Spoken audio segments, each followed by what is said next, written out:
علیکم ورحمۃ اللہ وبرکاتہ۔ دوستو، جب وضو صحیح نہیں ہوگا تو نماز صحیح نہیں ہوگی، اس لیے ہمیں چاہیے کہ سب سے پہلے ہم وضو کو اچھی طرح سے سیکھیں، سمجھیں اور یاد کریں، اس اچھی طریقے سے وضو کریں تو پھر نماز کا ثواب ہوگا۔ کافی لوگ کہتے ہیں عیسائی ہم نماز تو پڑھتے ہیں، قرآن پاک بھی تلاوت کرتے ہیں، لیکن ہمیں مزہ نہیں آتا، سکون نہیں آتا۔ قرآن پاک پڑھنے سے ہمیں دل نہیں کرتا اور ہم آنکھوں میں آنسو آ جاتے ہیں، پیٹ میں درد ہو جاتا ہے، نماز میں خیالات آتے ہیں، نماز مزہ نہیں آتا ہے۔ اصل مقصد یہ ہے کہ ہم وضو اچھی طرح نہیں کرتے ہیں۔ جب وضو نہیں کرتے ہیں تو بغیر وضو کے قرآن پاک کو ہاتھ لگانا بھی جائز نہیں ہے، نماز پڑھنا بھی حرام ہے۔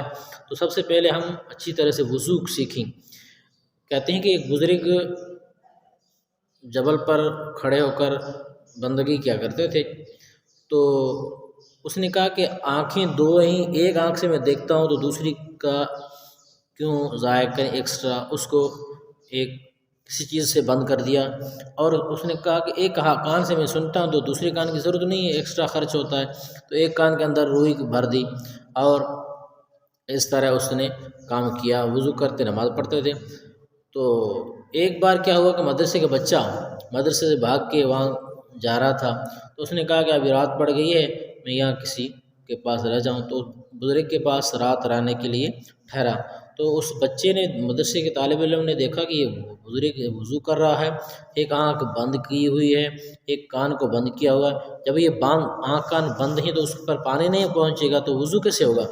تو اس نے کہا بزرگ صاحب آپ یہ کیا کر رہے ہیں، وضو ایسے نہیں ہوتا ہے، وضو میں آنکھ کان یہ دھونا فرض ہے، آپ کی ایک آنکھ سوکھی رہتی ہے تو وضو تو نہیں ہوگا، وضو کے اندر ایک بال بھی سوکھا رہا تو وضو نہیں ہوگا۔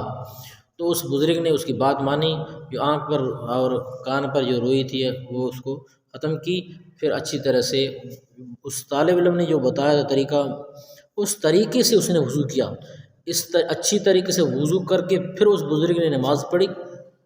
اتنا مزہ آیا نماز میں، اتنا سکون آیا، وہ بزرگ اس طالب علم کے پاؤں میں گرا اور کہنے لگا کہ یار مجھے مزہ تو نماز میں آج آیا، کافی سال ہوئے ہیں میں یہاں نماز پڑھ رہا ہوں لیکن مجھے اتنا مزہ نہیں آیا جتنا آج مزہ آیا۔